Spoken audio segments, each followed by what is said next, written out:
Sadly, it's a classic weekend without Pat Smullen, our 9-times champion jockey, announced his retirement recently, and he'll be hugely missed.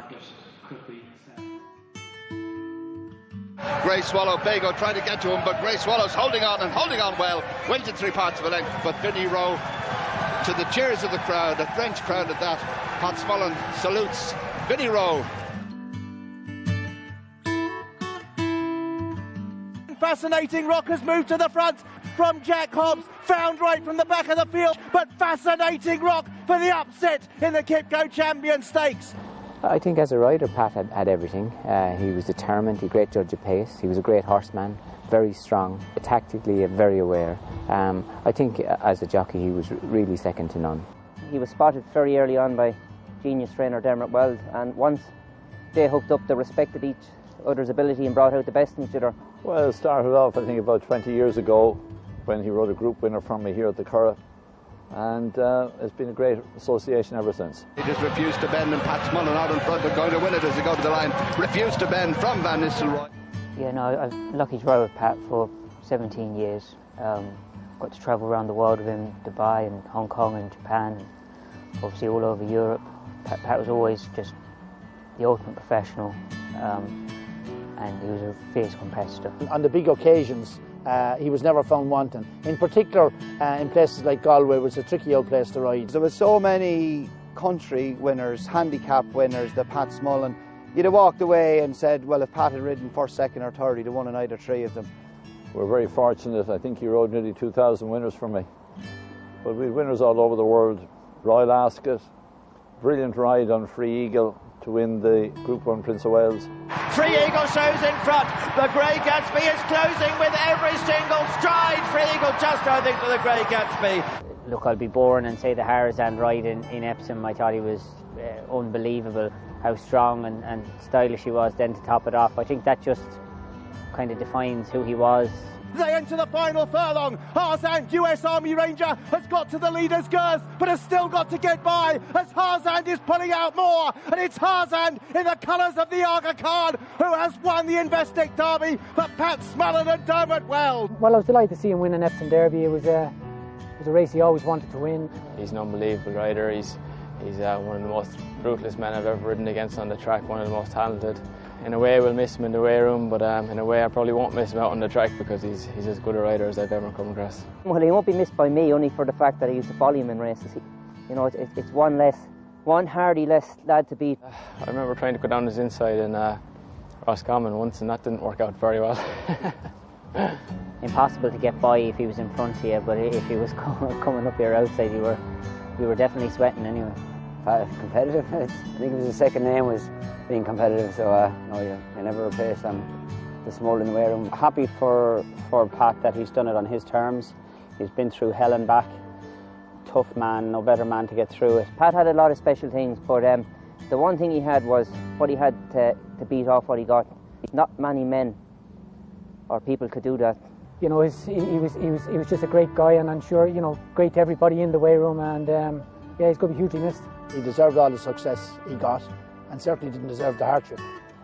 But he wanted to be the top of his game, and he made himself that way. By the time he finished riding, he was world class, and any more than that, a jockey can't be. You miss people when they're gone off this planet. He's very much going to be around. He's going to be riding work for Dermot. There's still a lot more to come from Pat Smullen to the industry.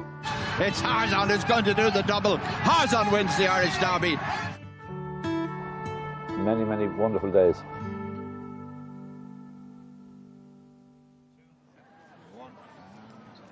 Oh, what a rider. And Pat has joined us here on our podium. Pat, you were magnificent, I have to say. Thanks for coming to join us. 9-times champion. They were great days. I've been very, very fortunate, Robert, you know, to have had a great run at it. And, you know, I was very fortunate to ride for the right people and got on good horses. And but we had a bit of luck along the way as well, you know, and so I'm very grateful for the career that I had. It started with Tom Lacey a long time ago down in Tullamore.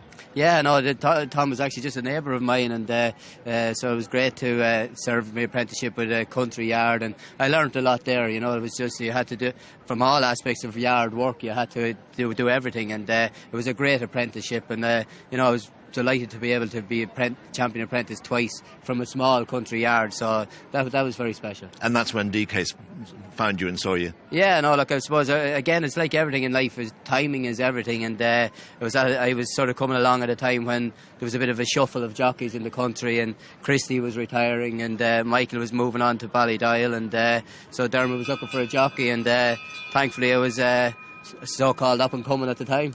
Joseph, you rode against your uncle. Am I right in saying? Yeah, absolutely. Obviously, I from the time I started riding, Pat was riding winners all over the country. I mean, Pat was outstanding rider at any track in the country.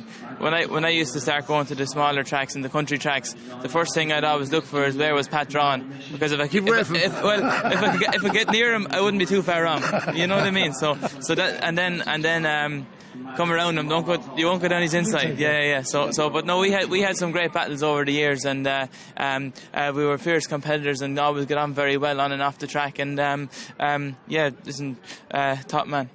Huge talent, Ted. Yeah, but a lovely fella, which is the main thing. He's a great talent. That's you have to look back and see all the winners he rode, all the big winners he rode. Well, the winner for me was an apprentice mare called Dunemer, and won another mare that no one else would have won on one day at Dundalk. It's always a good sign that a fella can win on a bad one. Most fellas can ride the good ones, but Pat could give the North at 65 horses the same ride as he gave the Group 1 horses. He was great value for anybody who used him, lucky enough to get him. But he's a lovely fella, that's the main thing. And Hume as a kid, he was a grand kid and he grew into a grand man, and it's great that he's around to see it all. Pat, you've been incredibly determined and you've fought out this illness really, really well. Things are good. Just tell us a little bit about it. Yeah, look, it was obviously devastating news to get 15 months ago now. And what were you told? Well, look, I wasn't feeling well, obviously, and, initially we thought it might be gallstones, but I think Adrian McGoldrick is a little bit more concerned than probably what he was telling me initially, but we know that then obviously they found a tumour on the pancreas, and so that was obviously devastating, but, I just keep going back. I had great support from a great family and friends, and obviously people within the industry, and that gives you great hope to keep pushing forward and get through it. We had some tough days and tough weeks, but we got through it. And but having the support of people was everything. And if I didn't have that, I don't think the outcome would have been as good as it was. We're going to see lots of you, aren't we? Yeah, I'm going nowhere. I have no intentions of going anywhere. Look, I'm sitting back at the moment, just sort of taking everything as it comes, and hopefully something will present itself, and within the industry. But as I say, I know nothing else, only horses, so my options are limited. It's wonderful to have you here, and thank you so much for coming to join us, and well done, and what an innings. We loved every moment of it, as you did too, I know. I did indeed. Thanks very much, Robert.